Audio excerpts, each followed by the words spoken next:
Hi guys, welcome to What's Under the Dirt. I'm Nikki. And I'm Spencer Telkamp. Our dad is Dan. He started Dan's Excavating back in 1997.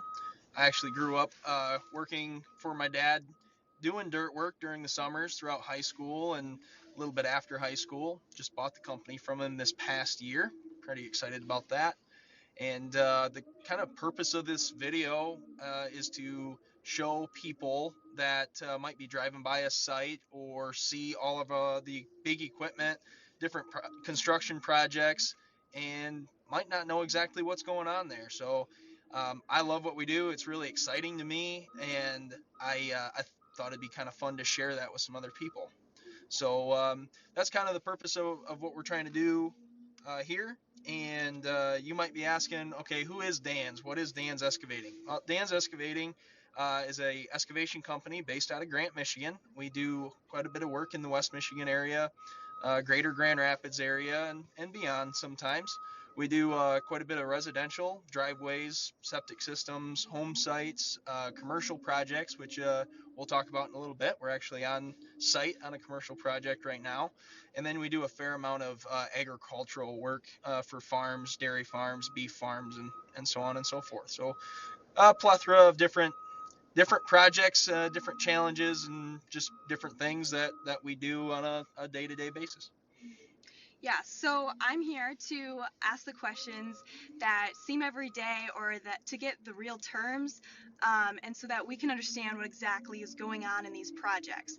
So today we're out at a site at Grace Christian Academy, and Spencer's going to explain the job to us, and we're going to break it down for you guys, and so we can get to see like what's under this dirt. Exactly going on here. What is the project? So this project is for a Christian school here in Grand Rapids. They're looking to expand, and part of the engineering requirements in the city of Grand Rapids here says they have to have fire suppression lines, so for their sprinklers. So we worked through with the city of Grand Rapids to pull certain permits and had to cut a section out of the road, shut a road down, and we ended up having to do a water main tie-in and then run water line to the school. So we'll kind of walk around and kind of show you what we did, and yeah, we can start right up here at the building. Yeah, and he's gonna break down some of those like those terms and the permits and stuff that he needed. We'll talk more about that as we go.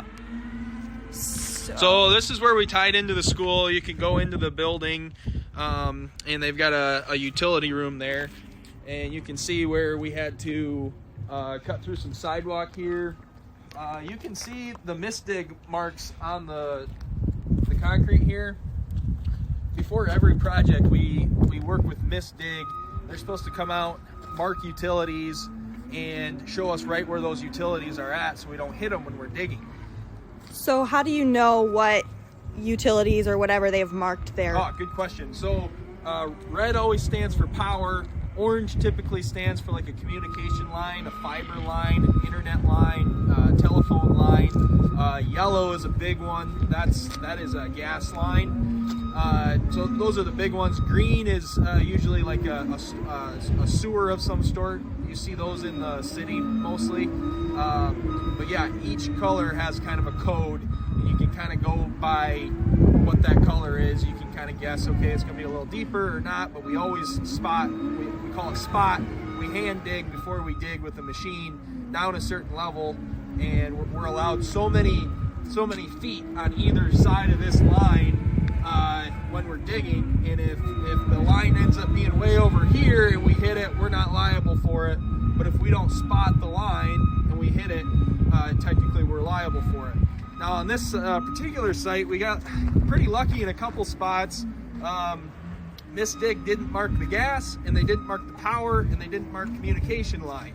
So some of the marks you're seeing, they came back after we found them and remarked them so they can get them repaired. So did this water line. We had to remove a section of sidewalk here, and then up by this manor house here, we actually had to remove a section of sidewalk there.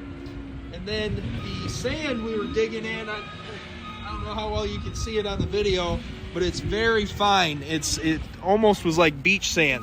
So when we were digging, when you have sand like that, your hole gets really big. And so we actually lost a section of curb. We didn't realize how, when we originally were putting a plan together on this job, we didn't have soil borings that showed us how fine that sand was. So we had to actually pour some curb back into this parking lot as well. So that's some of the concrete work we did.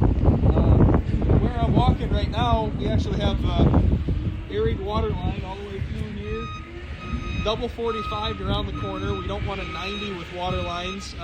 Technically you could, but the city likes not to have a 90-degree turn to slow water, so they like to double 45 it, make it a nice easy corner, and not slow that flow of water down. So the water starting from here and going over there, or from It actually starts at the building and goes all the way down and around this parking lot to the road. Okay. You see the guys over by the road now, they're kind of touching off some topsoil, finishing the backfill work up.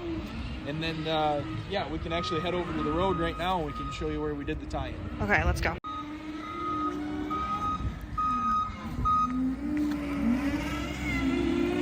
So where I'm standing in the road right now is actually where we did the tie-in.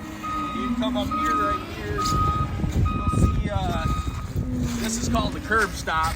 You take that lid off and you'll actually be able to look down in there and you can see where you can turn the water on and off.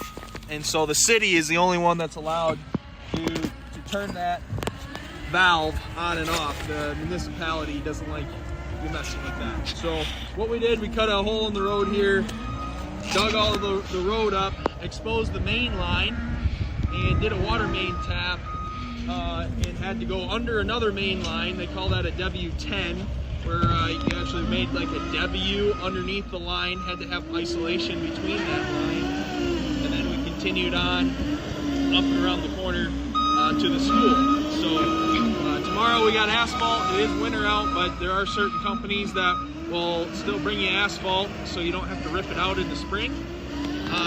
So they're coming tomorrow morning to pour this road back in, and it'll be a job complete. If you guys come up with any more questions or thoughts, please feel free to comment and we'll answer those questions as they come.